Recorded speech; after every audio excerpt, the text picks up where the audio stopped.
የሴጋ መምታት ሱስን ለማሸነፍ 1 2 3 ብለሽ ፎርሙላዎቹን ንገሪኝ ብሎ የሚለይ ሰው ብዙ ነው እና ከክላይንቶቼ እንደተረዳሁት ከሆነ ደግሞ እንደዚህ አይነት የሚባል ነገር የለም። ብዙ አይነት ወንዶች ከሴጋ ሱሳቸው የወጡበት ብዙ አይነት መንገዶች አሉ።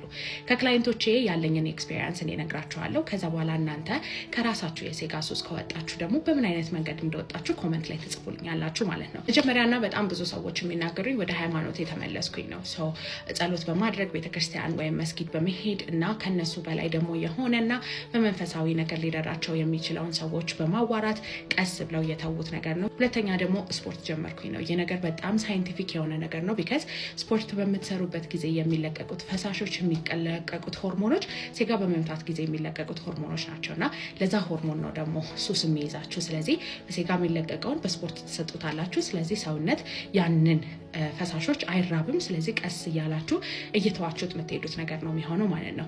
ሶስተኛ ደግሞ ሚስታችሁን አናግሩ። ብዙ አይነት ባለትዳሮች አሉ። ባይ ዘ ዌይ ትዳር ውስጥ እየሆኑ በሴጋ ሱስ ውስጥ ያሉ ወንዶች ማለት ነው። ይህ ነገር ብዙ ጊዜ የሚፈጠረው የወንዶች የግንኙነት ያላቸው ፍላጎት ከሴቶች ከፍ ስለሚል ነው። ሳምንት ውስጥ የምታደርጉትን ግንኙነቶች በጣም ሲንክ ማድረግና ማጣጣም የምትችሉበትን ነገሮች ከሚስታችሁ ጋር በማውራት ማስተካከል የምትችሉት ነገር ነው ማለት ነው። አራተኛ ደግሞ በተቻለ መጠን ቀኑን አልጋ ላይ አለማሳለፍ ነው። ስለዚህ ቢዚ ሆናችሁ አሳልፉ።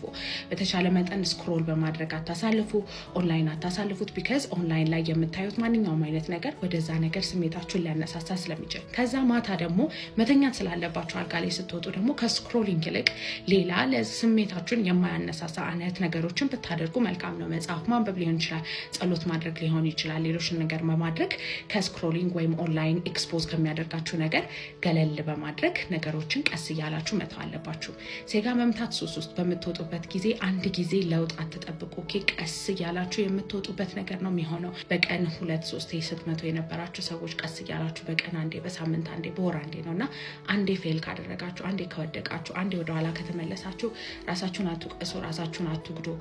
ቀስ እያለ የሚጠፋ ነገር ነው። ለራሳችሁ እድል እየሰጣችሁ ስንፈተ ወሲብ ከማምጣቱ በፊት ሆርሞን ሳያዛባ፣ ነርቭ ሳይገል፣ ጡንቻ ሳይመታ፣ ሁሉ ነገር ሳያበላሽባችሁ በፊት ብታቋርጡት ይሻላል። ቢካዝ ከማያቸው የስንፈተ ወሲብ ክላይንቶች 95% የሚሆኑት ሴጋ መምታት ሱስ ውስጥ ያሉ ወይም የነበሩ ናቸው። ኦልሬዲ ደግሞ ስንፈተ ወሲብ ያለባችሁ ወንዶች በሴጋ መምታትም ሆነ በሌላ ምክንያት ከመጣ መታከም የሚችል ነገር ስለሆነ ባዮ ላይ ባስቀመጥኩት ስልክ ቁጥር ከጠዋት 3 ሰዓት እስከ 12 ሰዓት ድረስ ደውላችሁ በአካል ለመምጣት ቀጠሮ ማስያዝ ትችላላችሁ።